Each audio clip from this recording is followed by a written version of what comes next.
গাছের পাতা নড়বে না, অথচ গাছ ভেঙে পড়ে গুঁড়ো গাড়া হয়ে যায় উল্টো। এই গাছটা এখানে পড়ে আছে, পচে যাচ্ছে, বাট তবুও কেউ নিচ্ছে না।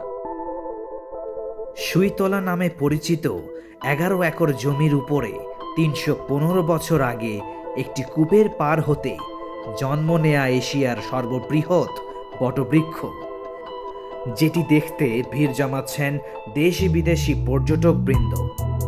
দর্শক, আমাদের সঙ্গেই থাকুন আর দেখতে থাকুন এশিয়ার সর্ববৃহৎ বটবৃক্ষের আমাদের আজকের এই ব্লগটি।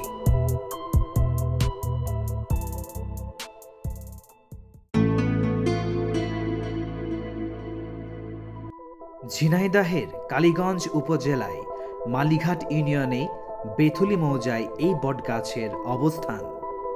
1982 সালের পূর্বে এশিয়ার বৃহত্তম বটগাছ ছিল কলকাতার বোটানিক্যাল গার্ডেনের একটি গাছ। পরে 1984 সালে বিবিসি এর এক প্রতিবেদনে প্রচার হয় কালীগঞ্জ উপজেলার মল্লিকপুরের বটগাছটি এশিয়ার বৃহত্তম বটগাছ। প্রায় 11 একর জমি জুড়ে রয়েছে এর অবস্থান। এর উচ্চতা প্রায় 300 ফুট। বৃহত্তম এই বটগাছটির নামকরণ নিয়ে রয়েছে নানা জটিলতা। কারো কাছে এটি সুইতলার বটগাছ, কারো কাছে সুইতলা মল্লিকপুরের বটগাছ, আবার কারো কাছে বেথুলি বটগাছ নামে পরিচিত। আমার পিছনে দেখতে পাচ্ছেন সেই বট গাছের একাংশ, যা একটি গাছের ডালপালা বা শেকড় থেকে আরেকটি গাছের জন্ম হয়েছে। জানা যায় হিন্দু ধর্মাবলম্বীদের নির্দিষ্ট তিথিতে গাছতলায় পাঠা বলি দেওয়া হয়। এই গাছটির নিচে একটি কালী পূজার বেদিও স্থাপিত হয়েছে, যেখানে হিন্দু ধর্মাবলম্বীরা বিভিন্ন ধরনের পূজা অর্চনা ও মানত করে থাকেন। এখানে 40টে বটের চারা আমি আবার রোপণ করেছি। মানে গাছ তো ঐতিহ্য গাছ, তো বড় বড় গাছ তো একটাও নাই, যা আছে শাখাটা 50-52টা আছে। তো যাই হোক, শিকড়ও নামাইছি প্রচুর। প্রথম দিকে যে গাছগুলো ছিল সেগুলো কি নাই না এখন? না, একেতে তৃতীয় কোনো গাছ নাই। চতুর্থ যেটা আসি দাঁড়িয়ে এটাই আছে। আমাদের সামনে যে গাছটি, এটি হচ্ছে চতুর্থ গাছ। এখানে কোনো অলৌকিক ঘটনা কিংবা কোনো এরকম আছে যে আপনার? হ্যাঁ, ওইটা হচ্ছে অলৌকিক বিলেই বহুদিন থেকে পরিচিত। এখানে গাছগুলো ভাঙে তো হচ্ছে বিনা বাতাসে, কোনো ঝড়ে ভাঙে না। গাছের পাতা নড়বে না, অথচ গাছ ভেঙে পড়ে গুঁড়ো গাড়া হয়ে যায় উল্টো পাতায়। হ্যাঁ, এর চাক্ষুষ প্রমাণিত। এলাকা দেখছেন? এলাকা বলতে এলাকা ব্যাপী দিয়ে আমি নিজেও এখানে থাকি, আমি দেখেছি নিজের সামনে। পুজো হয় কি এখানে কোথাও? মানত টানত করে শুনছিলাম।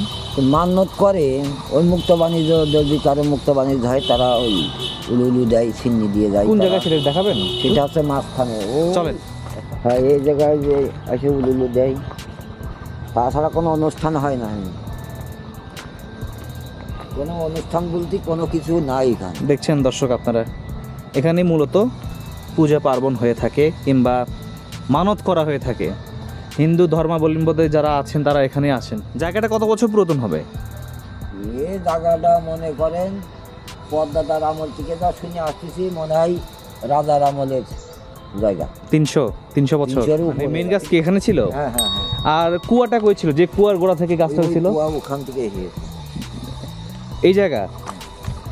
মূলত এই যে ফাঁকা জায়গাটা আমরা দেখতে পাচ্ছি দর্শক, এখানেই মেইনলি কুয়াটা ছিল এবং কুয়ার পাশ থেকেই বট গাছের উৎপত্তি। মূলত আমরা যে জায়গাটা আসছি, সুইতলাটার নাম এই জন্যই হয়েছে কারণ এই যে গাছের গোড়াগুলো আছে, এখানে মানুষজন এসে মানে রেস্ট নিত। মানে এতটাই শীতল, এখানে এসে এতটাই শীতল অনুভব হইতো যে মানুষজন এখানে শুয়ে ঘুমিয়ে যেত, রেস্ট নিত বেশি অধিকাংশ লোক। এই জন্য সেই থেকেই এই জায়গাটার নাম হয়ে যায় সুইতলা। এবং আমিও এখানে আছি, আসলেই শীতল মনে হচ্ছে, গাটা শীতল মানে ঠান্ডা। আসলে বড় গাছ ছায়া দিচ্ছে, ঠান্ডা হওয়ারই কথা। কেউ কোনো পাতা বা ডাল নিয়ে যেতে পারে না। দেখুন এই ডালটা, এই গাছটা এখানে পড়ে আছে, পচে যাচ্ছে, বাট তবুও কেউ নিচ্ছে না।